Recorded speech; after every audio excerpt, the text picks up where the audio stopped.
দল হিসেবে এনসিপি নতুন রাজনৈতিক দল, তারা নিবন্ধন পাওয়ার আগেই মনে হয় অনেক ধরনের জটিলতার মধ্যে পড়ে গেল। সাধারণ সভায় দলের নেতাকর্মীদের নানা রকমের সমালোচনার কাজ এবং তাদের বিরুদ্ধে টাকা লেনদেন, চাঁদাবাজি সহ যে বিভিন্ন অভিযোগ, সেটা নিয়ে একাধিক নেতা মানে সার্জিস আলম, হাসনাত আবদুল্লাহ, তানভীর সহ অনেকেই প্রশ্নের সম্মুখীন হয়েছেন দলের। তাদেরকে জেরা করা হয়েছে এবং তাদের কর্মকাণ্ড তদন্ত করার জন্য একটি তদন্ত কমিটিও এনসিপির পক্ষ থেকে করা হয়েছে। তার মানে এটা এখন স্পষ্ট যে এনসিপি দল হিসেবে তাদের নেতাদের কর্মকাণ্ডে এক ধরনের কোণঠাসা অবস্থায় পড়ে গেল।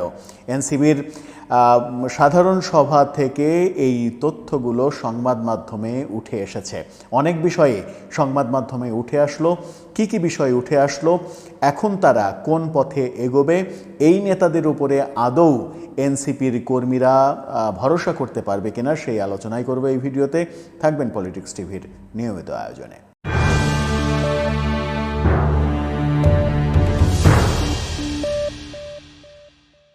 দর্শক, পলিটিক্স টিভির নিয়মিত ভিডিওগুলো এখন থেকে স্পন্সর করছে প্রজাপতি.tv, নতুন ওটিটি প্ল্যাটফর্ম। আপনারা চাইলে ইউটিউবে, ফেসবুকে, ইনস্টাগ্রামে, টিকটকে দেখে নিতে পারেন। ডেসক্রিপশন বক্সে লিঙ্ক দেওয়া থাকবে, সেখান থেকেও আপনারা দেখে নিতে পারেন প্রজাপতির কার্যক্রম। চলে যাচ্ছি মূল ভিডিওতে। বলছিলাম, দল হিসেবে এনসিপি নতুন রাজনৈতিক দল, তারা গড়তে না গড়তেই বড় ধরনের সমস্যায় পড়েছে এবং তাদের অন্তত ৩ জন নেতা বড় ধরনের প্রশ্নের সম্মুখীন হয়েছেন। তাদের একজন যুগ্ম মুখ্য সমন্বয়ক রাফিদ, তিনি এরই মাঝে এসব বিষয় নিয়ে পদত্যাগও করেছেন।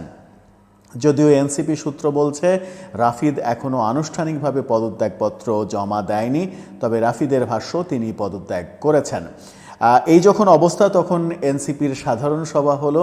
সেই সাধারণ সভা থেকে একটি হাস্যকর প্রসঙ্গ উঠে এসেছে, যেটা নিয়ে এরই মাঝে সামাজিক যোগাযোগ মাধ্যমে প্রচুর সমালোচনা তৈরি হয়েছে। সেটা হচ্ছে, তারা উপজেলা এবং জেলা পর্যায়ের কমিটি গঠনের ক্ষেত্রে যারা আহ্বায়ক হবেন তাদের বয়স নির্ধারণ করে দিয়েছে 40 বছর।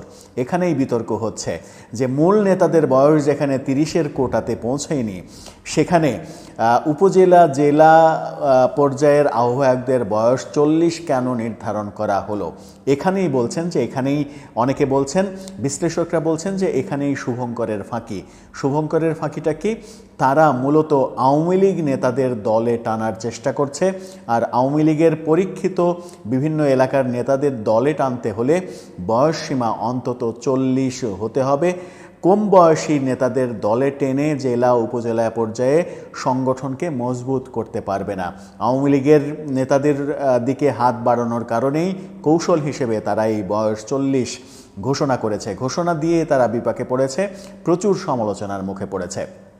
এই কথা যখন বলছি, তখন এই সাধারণ সভায় সার্জিস আলম, হাসনাত আবদুল্লাহ এবং তানভীর 3 জনের বিরুদ্ধে নানা অভিযোগ উঠেছে। তানভীরের বিরুদ্ধে উঠেছে টাকা লেনদেনের অভিযোগ। সার্জিস আলমের সরাসরি নাম না আসলেও তার বিরুদ্ধে অভিযোগ উঠেছে। সার্জিস আলমের বিরুদ্ধে আরও অভিযোগ হচ্ছে শত শত গাড়ি নিয়ে শোডাউন করা, এলাকায় সরকারি কর্মকর্তাদের নিয়ে মিটিং করা সহ আরও অনেক অভিযোগ। সেই অভিযোগগুলো তাদের সামনে তুলে ধরা হয়েছে। তারা দায় সারা গোছের উত্তর দিয়েছেন। তানভীর টাকা লেনদেন ব্যাপারটা অস্বীকার করেছে। সার্জিস বলেছে যে তারা বংশগত জমিদার, তারা বংশগত বড়লোক, সুতরাং তার বিলাসবহুল জীবন অনেক আগে থেকেই দেখা যাচ্ছিল। সভায় তাদেরকে প্রশ্ন করা হয় যে এত বিলাসবহুল জীবন কোত্থেকে আসলো সার্জিস আলম এবং হাসনাত আবদুল্লাহকে। সার্জিস উত্তর দিয়েছেন তিনি বংশগতভাবেই জমিদার বংশের সন্তান। অথচ আপনাদের খেয়াল আছে কিনা, একটি ভিডিও ভাইরাল হয়েছিল যেখানে সার্জিস আলম বলেছেন, আমার পকেটে 1000 টাকাও নেই, মানিব্যাগ শূন্য, ধার দেনা করে দিন অতিবাহিত করতে হচ্ছে।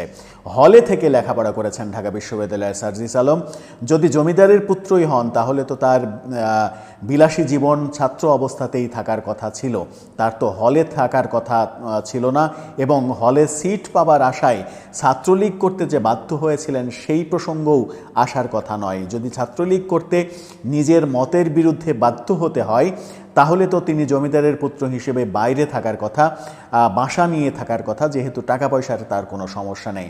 সুতরাং তার বাস্তবতা এবং কথার মধ্যে যে আকাশ পাতাল ফারাক এটা বোঝাই গেছে, এবং বোঝা গেছে বলেই তাদের বিরুদ্ধে তদন্ত কমিটি তৈরি করেছে এনসিপি। এটাও একটা বেশ মজার তথ্য। এনসিপির পক্ষ থেকে তদন্ত কমিটি গঠন করা হয়েছে সার্জিস আলম, তানভীর এবং হাসনাত আবদুল্লাহর বিভিন্ন কর্মকাণ্ড তদন্ত করার জন্য।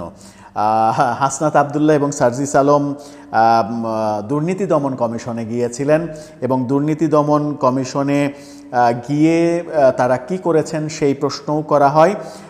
9 এপ্রিল তারা দুর্নীতি দমন কমিশনে গিয়েছিলেন এবং এনসিপি নেতা পরিচয় দিয়ে, সমন্বয় পরিচয় দিয়েই তিনি দুর্নীতি দমন কমিশনের চেয়ারম্যানের সঙ্গে দেখা করেছিলেন।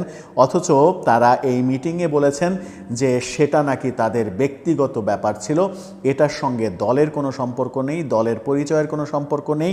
এই ব্যাপারটা তারা দলের কাছে বলতেও বাধ্য নয়, এই ব্যাপারটা তারা বলেছে।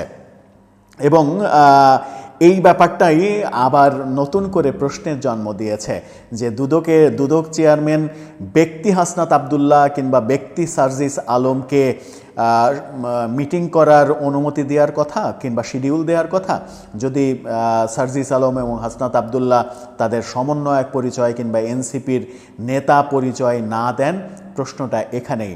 এবং প্রশ্ন আর উত্তরের মাঝে যে যোজন যোজন ফারাক সেটা স্পষ্ট হয়ে যাচ্ছে। সব মিলিয়ে এনসিপি যে একটা বড় ধরনের গ্যাঁড়াকলে পড়েছে এটা এখন দিনের আলোর মতো পরিষ্কার। এনসিপির বিভিন্ন নেতা, বিশেষ করে রাফিদ যুগ্ম মুখ্য সমন্বয়ক, তার ফেসবুক পোস্ট এই সার্জিসদের অনেক মুখোশ খুলে দিয়েছে বলে আলোচনা হচ্ছে। ফেসবুক পোস্ট নিয়ে তাদের সাধারণ সভায় আলোচনা হয়েছে এবং সেখানে বলা হয়েছে যে বিভিন্ন সময় ফেসবুক পোস্টে নিজেদের খেয়াল খুশি মতো অবস্থান নেওয়া নিয়ে সাধারণ সভায় আপত্তিও তোলা হয়েছে। অর্থাৎ যারা ফেসবুক পোস্ট দিয়ে সত্য কথা বলছেন তারা যেন এটা আর না করেন সেই ব্যাপারেও নির্দেশনা তৈরি করা হয়েছে।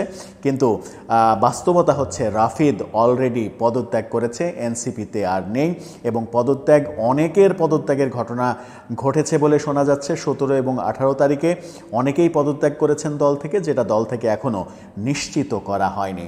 এই মুহূর্তে তাহলে এনসিপির গতি কোন দিকে হবে, কোন দিকে যাবে তারা? বিশেষ করে এনসিপি যে দুইজন নেতাকে কেন্দ্র করে সামনে বাড়ানোর চেষ্টা করছিল এবং যাদেরকে বেশি হাইলাইট করছিল, আহ্বায়ক নাহিদ ইসলামকে বাদ দিয়ে হাসনাত আবদুল্লাহ এবং সার্জিস আলমকে বেশি হাইলাইট হতে দেখেছি আমরা, তারাই যখন নানা রকমের বিতর্ক এবং নানা রকমের অনিয়ম দুর্নীতির সঙ্গে জড়িত হয়ে পড়েছেন বলে অভিযোগ উঠেছে এবং তদন্ত কমিটি গঠন করা হয়েছে।